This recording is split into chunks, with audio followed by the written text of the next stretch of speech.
Assalamualaikum warahmatullahi wabarakatuh. Nama saya Muhammad Iqbal Syarifane, NPM 2111082.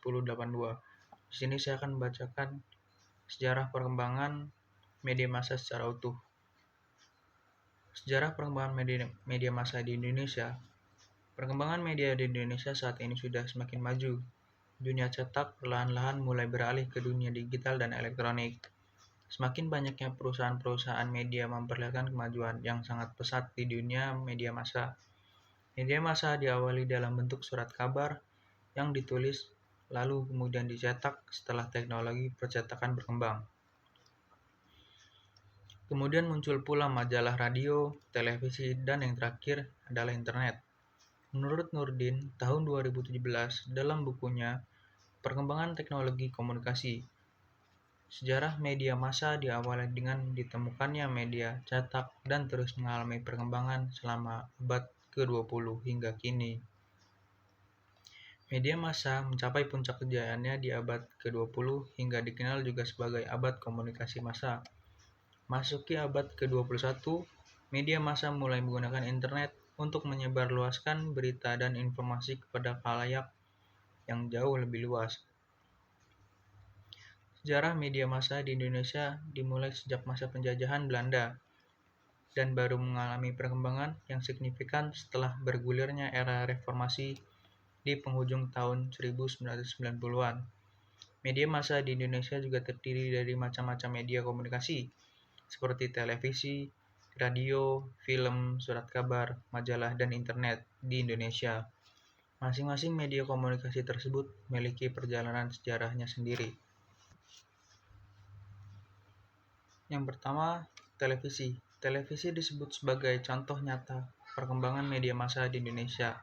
Sejarah televisi di Indonesia dimulai pada tahun 1962 yang ditandai dengan disiarkannya dua peristiwa besar di Indonesia, yakni peringatan Hari Kemerdekaan Republik Indonesia tanggal 17 Agustus 1962 di Istana Merdeka dan upacara pembukaan Asian Games keempat tanggal 24 Agustus 1962 di Gelora Bung Karno, Jakarta oleh Televisi Republik Indonesia (TVRI).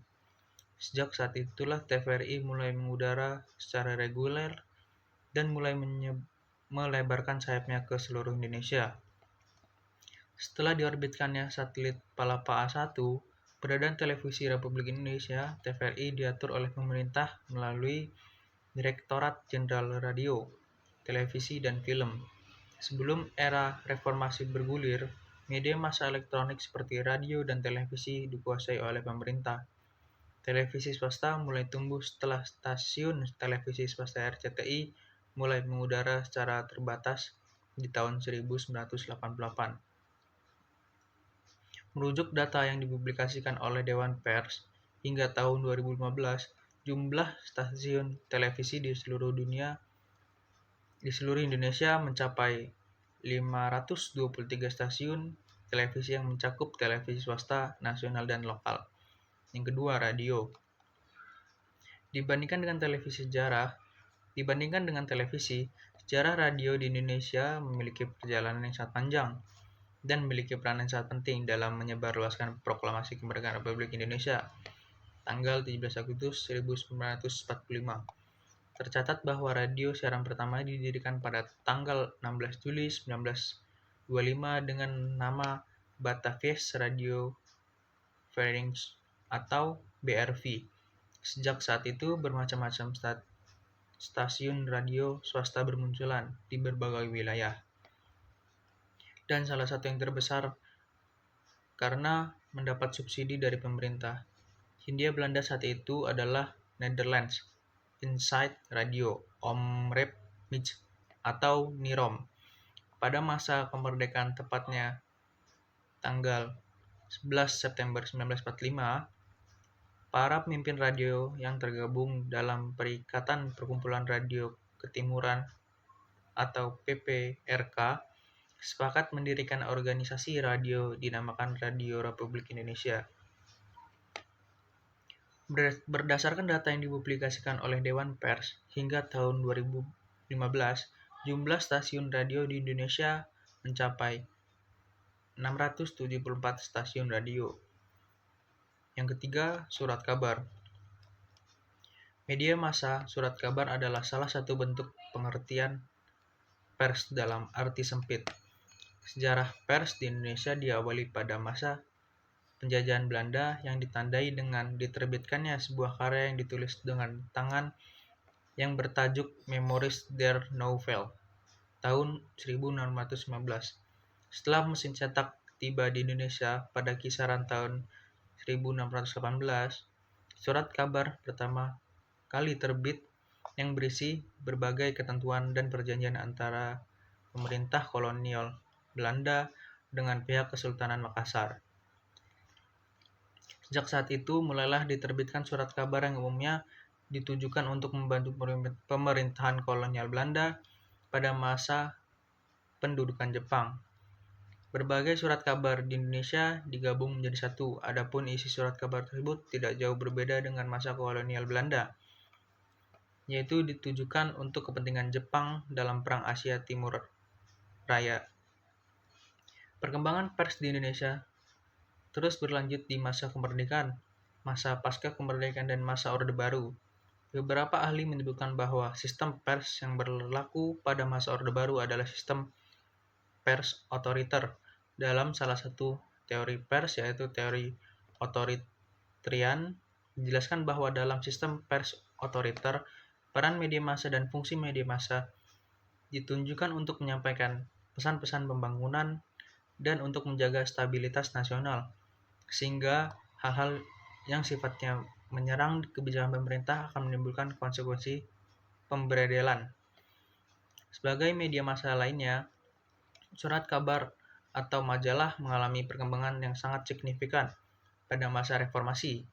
Hal ini dibuktikan dengan data yang dikeluarkan oleh Dewan Pers yang menyebutkan bahwa hingga tahun 2015, jumlah media cetak di Indonesia total mencapai 321 pers cetak, baik yang diterbitkan secara harian, mingguan, maupun bulanan. 4. Majalah. Majalah hadir untuk melengkapi kebutuhan yang tidak dapat dipenuhi oleh surat kabar. Berbeda dengan surat kabar harian, majalah diterbitkan secara berkala, baik bulanan maupun mingguan. Majalah pertama di dunia adalah The Gentleman's Magazine yang terbit pada tahun 1731 di London. Editor majalah ini adalah Edward Chance yang menggunakan nama pena Sylvanus Urban. Pada awalnya, majalah berisi tentang humor, karya fiksi atau esai mengenai politik, sastra, musik, atau topik menarik lainnya yang sifatnya lebih ringan daripada surat kabar. Di Indonesia, sebenarnya majalah sudah mulai terbit sejak zaman penjajahan, namun tidak bertahan lama. Pada tahun 1014 terbit majalah The Crane, lalu tahun 1939 terbit majalah Perintis yang beredar di kalangan supir. Pada masa kemerdekaan, di tahun 1945 di Jakarta terbit majalah Panjaraya di bawah pimpinan Markom Jojo Hadisoparto. 5. Tabloid. Dalam hal ini, perkembangan tabloid di Indonesia merupakan generasi ketiga, munculnya jenis media cetak setelah surat kabar dan majalah. Seperti kita ketahui, keberadaan surat kabar di Indonesia ditandai dengan perjalanan 5 periode, dimulai pada tahun 1828 zaman Belanda, kemudian majalah dimulai pada periode kemerdekaan tahun 1945. Ada beberapa sumber mengatakan bahwa tabloid dikatakan generasi ketiga karena tabloid beredar pada tahun 1982 yang artinya periode pemerintahan Orde Baru. Layaknya surat kabar dan majalah, tabloid juga merupakan bagian jurnalisme konvensional. Keberadaan tabloid ditandai dengan keberadaan perusahaan penerbitan majalah Tempo, PT Gravity Press, dengan direktur utama ketika itu Erik Eva Samola. PT Gravity Press berpusat di Jawa Timur. Perusahaan tersebut kemudian mengalami kebangkrutan yang sehingga 5 tahun kemudian, pada tahun 1988, PT Gravity Press diambil alih oleh Jawa Post News Network atau JPNN. yang merupakan satu jaringan surat kabar terbesar di Indonesia. Dimanapun sudah memiliki lebih dari 80 surat kabar, tabloid dan majalah, dengan tabloid pertama yaitu Suara Surabaya. Yang keenam, perfilman. Sebenarnya tidak ada literatur yang menunjukkan kapan pastinya pertama kali film masuk ke Indonesia, dan ada beberapa sumber menyatakan waktu yang berbeda-beda. Ada sumber yang mengatakan bahwa harian Bintang Betawi pada Desember 1900-an menaruh iklan bioskop di halamannya, yang mana ini dianggap menunjukkan bahwa saat itu sudah ada film masuk di Indonesia. Film pada masa itu ditayangkan di bioskop yang terbagi menjadi 3 golongan kelas, yaitu bioskop khusus untuk orang Eropa, bioskop untuk orang berstatus menengah ke atas, dan bioskop untuk orang-orang berstatus bawah. Film dikenal dengan nama Gambar Hidup di masa penjajahan Belanda, juga diperkirakan dibawa masuk oleh para pedagang Cina. Ada beberapa sumber menyatakan bahwa pada tahun 1924, masyarakat Indonesia disuguhkan film Cina untuk pertama kalinya. Sejarah perfilman Indonesia berkembang pesat dari era 2000-an. Yang ketujuh, internet. Internet mulai masuk ke Indonesia pada media 1990-an. Berdasarkan data yang dipublikasikan oleh Asosiasi Penyelenggara Jasa Internet Indonesia atau APJII, jumlah pengguna internet di Indonesia pada tahun 2016 mencapai 132,7 juta pengguna. Dalam waktu 2 tahun, jumlah pengguna internet di Indonesia mengalami kenaikan sebesar 44,6 juta pengguna. Jika dibandingkan dengan jumlah pengguna internet tahun 2014 yang hanya mencapai 88,1 pengguna, dari jumlah tersebut sebanyak 47,6% atau setara dengan 63,1 juta pengguna internet menggunakan smartphone atau telepon pintar sebagai perangkat untuk mengakses internet. Mengikuti perkembangan zaman di era digital seperti sekarang, beberapa stasiun radio maupun televisi pun mulai memanfaatkan internet dalam metode siaran. Beberapa stasiun radio maupun stasiun televisi di Indonesia menyiarkan secara langsung via internet. Kemudian internet juga memberikan dampak tersendiri bagi usaha penerbitan pers. Perkembangan teknologi komunikasi yang merambah usaha penerbit pers menyebabkan alih bentuk surat kabar menjadi digital. Beberapa usaha penerbit pers tidak mampu menghadapi kehadiran teknologi baru. Para pengiklan lebih suka untuk mempromosikan produknya melalui media digital.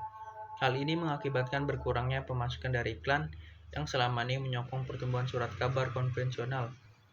Beberapa usaha penerbit pers bahkan mengalami kebangkrutan. Hal ini tidak hanya terjadi di Indonesia, melainkan juga terjadi di beberapa negara di dunia. Nah, itu saja yang dapat saya sampaikan. Kurang lebih saya mohon maaf. Sekian saya akhiri. Wabillahi taufiq wal hidayah. Wassalamualaikum warahmatullahi wabarakatuh.